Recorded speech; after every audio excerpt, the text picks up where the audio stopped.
Hello, welcome to the Resilient Life Hacks podcast, where we talk about how to have a winning life by building a stronger spirit, soul, and body. I'm your host, Elizabeth Myers, and we're so grateful that you tuned in to hear us today. Please don't forget to subscribe on iTunes and give us a review so that we can send this message of hope and healing out to even more people. I'm so excited about our guest today, Sloane Kini. She is online buddy, friend, and coach of mine. She is the author of Girl, You Can Do Hard Things. And it's a great book. And I know that's going to bless you. She's also a book and course and speaker coach and does all the things and helps mentor and encourage faith-filled female entrepreneurs. And she likes alliteration. So thank you, Sloane, for coming on the show today. It's such a pleasure to talk with you. Oh, Elizabeth, I am so excited to be here. I feel so honored and blessed to be able to just talk story with you. And to be here really for me is like filling every crevice of my heart. I've just been so blessed to watch you tackle the hard things and get after your dreams. And so, yeah, this is probably my favorite podcast ever to be on right now. Like literally hairs, right? They're standing up because I just, anyways, we don't need to get down that. You are such an instrumental person that I never would have started this without you coaching me on things. So this is part your baby too. It's so cool. No, it's all you did the hard work. Well, really it's all God, because I felt like a little God nudge, and then I'm just like, okay, I'm not sure, but I'll go with it. And then he's just blessed it and it works out and I'm having fun. So good. Well, praise God. He is good. I love it. I love when those little nudges happen. So I love the title of your book, You Can Do Hard Things, because all of us have had to do a lot of hard things in life, and that is just an encouraging message. So can you tell us a little bit more about your book and about what led you to write it and how that topic came up? Oh man, yes, I can. First, I will say, if you're about to write a book, you just be careful about what you write, okay? Because it seems that oftentimes God will go, oh yeah, really? Okay. Okay, you want to write about that? Like, here you go. I totally live every chapter of my book before I write it, because I was set out to do the chapter in my upcoming book on anxiety. Then I was like assaulted with panic attacks. And then I was writing the chapter about healthy living, and I started having some sort of autoimmune reaction. And I'm like, okay, God's going to make sure that I really feel this when I write it. Absolutely. It's that thorn. It's the thorn in the side. Just to that nudge to remind us of the pain, that even though we're like 2 steps ahead of it for the most part, it's that thorn in the side to go, you come and write this from a place of being in it. So that's why I wrote Beautiful Girl, You Can Do Hard Things. I really wrote this book for my daughter, who at the time was 12, and she was going through some hard things.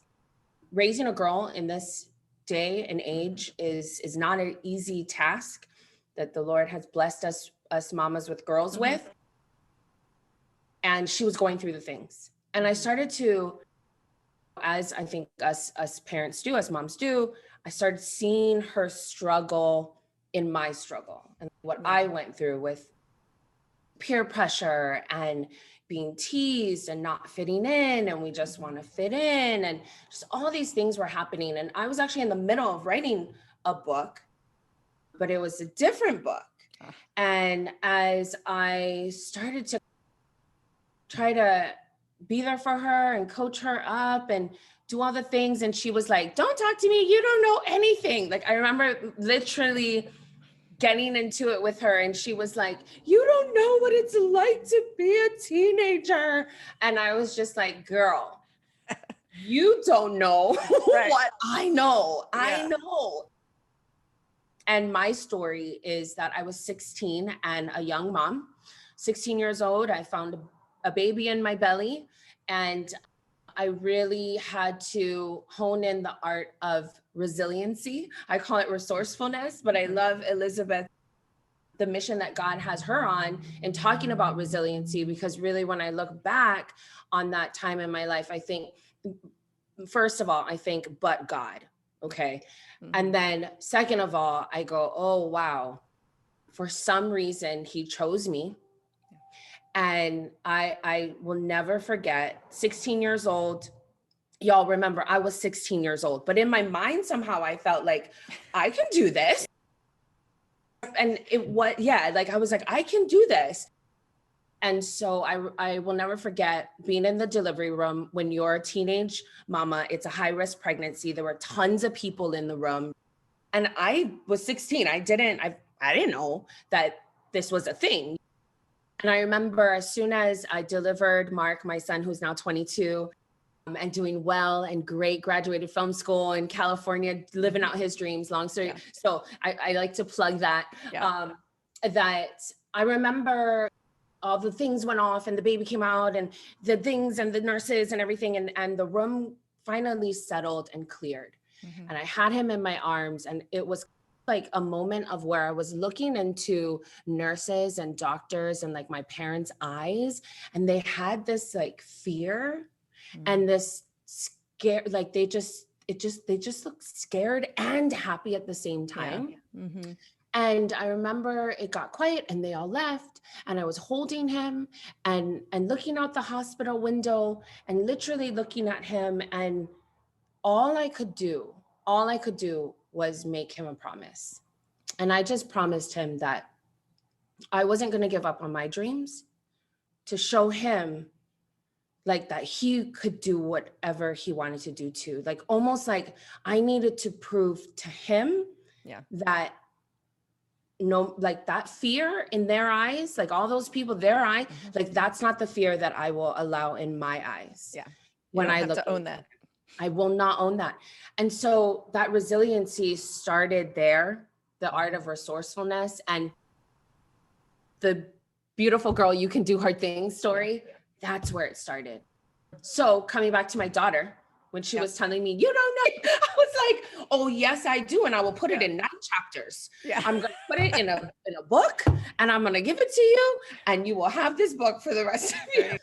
That's what it was. Yeah. Did you give her an autographed copy? I sure did. And I ask her every once in a while, I was like, did you get through the book yet? Did you read the book? Like, I wish I could tell y'all that there's a fun, amazing story after this. No, I will tell you, she's doing great. She's doing wonderful, but has she read the book? I don't think so. Someday she will. Someday she will need a pick-me-up, and she will reach for that book. Yeah. But it sounds like the promise that you made to your son is fulfilled. It sounds like he's doing the things that bring him joy that God's called him to do. Yeah, he is. He graduated high school with honors, and it's so funny how life sometimes comes full circle. So we ended up, long story short, back home, living in the town that we came from. He ended up going to the same high school that I went to, graduating with honors from that high school, getting a scholarship to go to college to pursue film.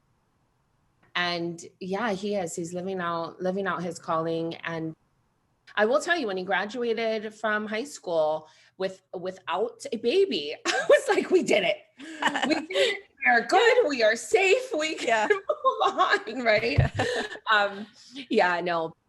But that. So coming back to resourcefulness and like doing hard things, there were so many lessons that I had to learn at a really young age that then just continue to prepare me for God's call on my life. I didn't know back when I was young and when I was just 16, I didn't know that God had me in preparation. I think he always has us in preparation, but I would have never imagined the life that I get to live today and the things that I get to do, to walk alongside amazing women and speak life and give the tools and all the things. And it really does come down to that moment in the hospital room when I was 16 years old. Yeah. So as you draw on experiences to push through and do these hard things when you're such a young person, was there someone else in your life that was helping you through that? Or were these things that you figured out on your own as you went? Or was it just a combination of things? Where do you think you got that power to overcome these obstacles? That's so good. But God. And then My favorite two words, but Yes. God. Yes. You know, yes. So people came along and into my life, a teacher, Mrs. Mhm. Smith, who believed in me. What I also want to say is that, like, statistically, if we look at the statistics of teen moms, I did not fall into all the typical categories. I was a high performing student in advanced placement classes, really set on a track to go in a direction. But what happened was I had a big hole in my heart and I was abused. I was sexually abused as a young girl multiple different times. And I kept it really quiet. So I was dealing with a lot of depression. I attempted suicide when I was 13 and I didn't tell anyone. I wasn't telling people because I didn't want anybody to know. On the outside, it looked like Sloane had it all together. I was a volleyball star, played year round, like all these things looked good on the outside, but I was dying on the inside. So what happened was I went and looked for love in all the wrong places. I didn't have a strong connection with the Lord. I didn't understand all the things that I understand now. And Yeah, so none of us did back. none of us did back then.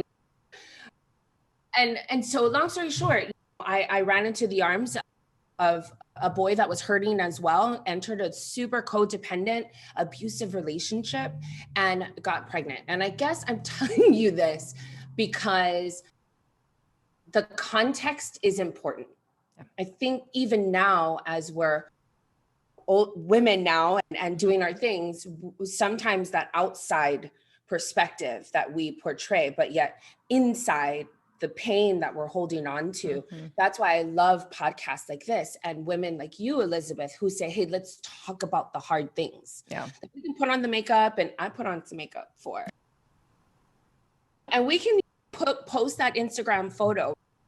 The context behind the story, I think, is so important. So I went on a tangent here and I don't forget that's great. exactly what your question was. But people did come alongside me during that time. I did, for some reason, ask for help. And so I had teachers that spoke into me. Miss Smith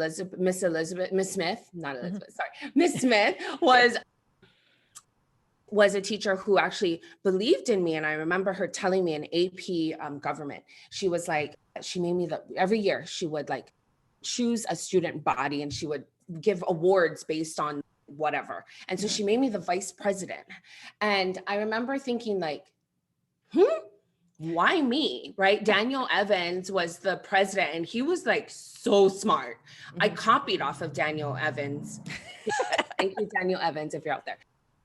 Yes, people came along and spoke life into my life when I did not see myself the way Miss Smith saw me. And that's inspired me to this day to speak life into other people. Yeah. Yeah, that's awesome. I can totally relate to that. I'm pretending to have it together on the outside and I'm crushed on the inside. I went through that for several years where I just tried to fake it. And I think I had a couple of reasons why I did that. I grew up as a dancer, so I have that like stage presence of, okay, I'm on stage now, and you just smile no matter how bad it hurts or how wrong the show's going. You just pretend like, oh, I meant to do that, and you're going. And then I went from there to a military academy where it's all about military bearing, and no matter what happens around you, you just keep an expressionless face on. So I have these two things in my background training me to, no matter what's going on in you or around you, you just keep going. And so I think I just naturally fall back on that. And then there's the things of, I felt ashamed that I was struggling with depression as a Christian. I'm like, I must be doing something wrong. But totally, when you bring these things out into the light, when you share them with other people and you confess them to God and you talk through them, they shrink. It's not as overwhelming when you just say, hey, this is what I'm going through.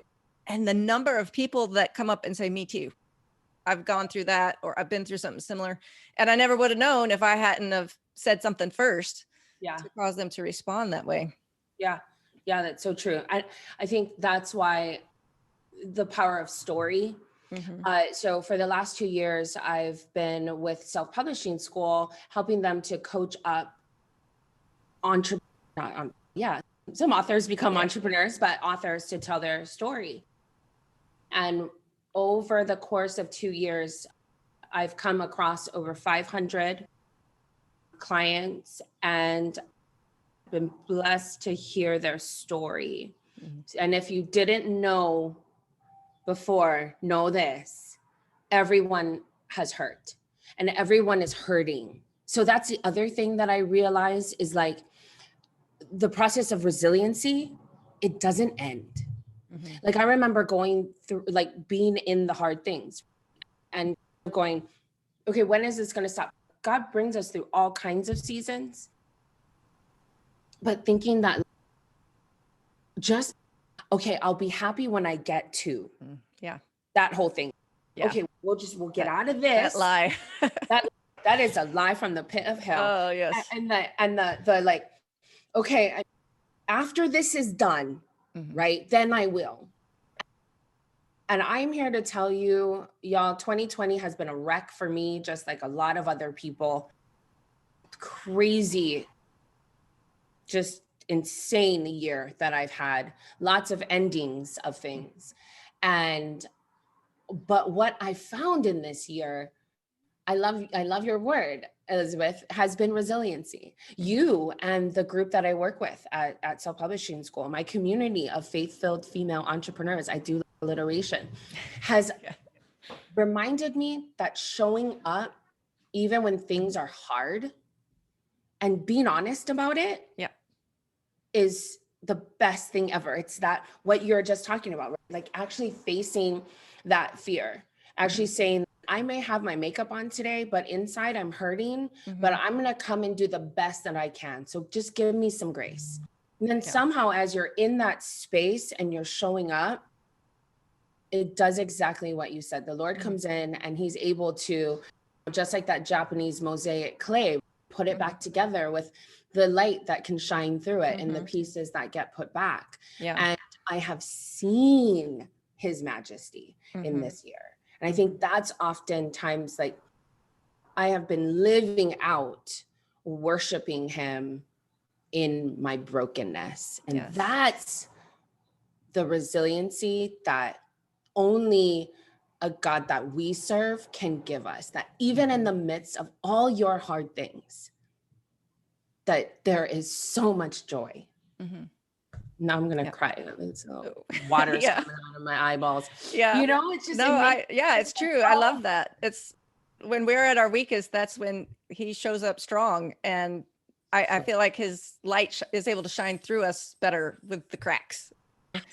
It's his light that comes through us to other people and to other situations. And I totally agree with you about the showing up thing. There have been so many times in my life where I'm like, okay, Lord, I did the best I could and I've shown up. And now I need you to show up because if you don't, this is going to go south real quick. That is a real prayer. Yes. Like I've shown up. I need you to show up. And he always does. He always does. So always. I know. It's so good. Yeah. It's been that process of doing hard things. I think we could talk about it over and over again. One of the things, can I share one thing that I've learned in this last year is that there is no comparison in hardness. If you're connected in community, whatever community you are connected in, I think we're talking to faith-filled women here and some men, and a community is so important for us. Right. In the healthiest of communities, sometimes there's this comparison that happens. And I think the worst comparison is the comparison of pain. Yeah. So as women uplifting women and men supporting women and all the things, we have to remember, or I encourage everyone, that no matter the level of hurt or pain or whatever, there is no comparison. Pain is pain, right? Because sometimes we look at someone else's situation and we go, either, oh, whatever that you fill in the blank. No, I fell into that trap where I was depressed, but I'm like, I have no right to feel depressed because that woman over there is struggling with cancer, and this one over here has these other issues, and she has that. And I have no right to feel the way that I do. So on top of all the burdens I was carrying, I plunked a big old hunk of guilt, and that didn't help. So I hear what you're saying on that. Good. I've just been really learning and living all of that. As you start to talk about your things, like you said, like your hard things, you start saying, hey, I've been dealing with depression. I feel anxious. I'm going through a divorce. I'm whatever. People say me too, and they want to come and support you. And I think you have to be careful too, to surround yourself with support that is uplifting, to plug into a podcast like Elizabeth's, to find support that it doesn't turn into what fest, right? We're just like going to continue to talk about our pain. Right. We got to get connected to a community that will see the pain, because that's important. Validation. I see you. I understand where you're coming from. And sister, I'm here for you. And then, hey, what's the next step? Right. Yeah. Like, how can we support you in the next step? That is so important that we do that for each other. Yeah. And you mentioned the trials of 2020.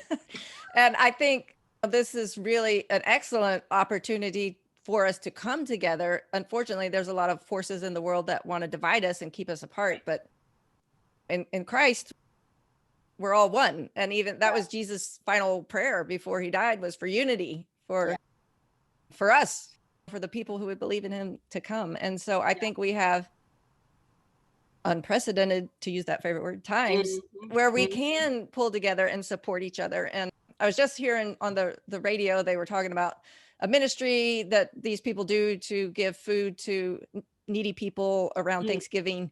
And they weren't sure if they could do it this year.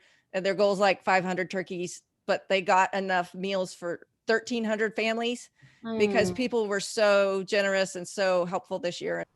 And people are looking for ways to support each other, and all of us need support from each other. So no matter our beliefs, in spite of our differences. I think that I heard that somewhere. Someone was like, in spite of our differences, like, I can love you, not have to agree with your perspective of the world. It's okay.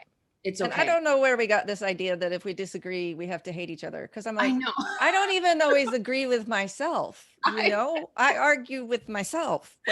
So good. Yeah. Sometimes I feel like a walking contradiction. I know.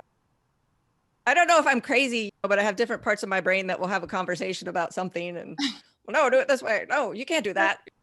I argue with myself. So funny. So do I. Yeah. I love it. That is so good. Yeah.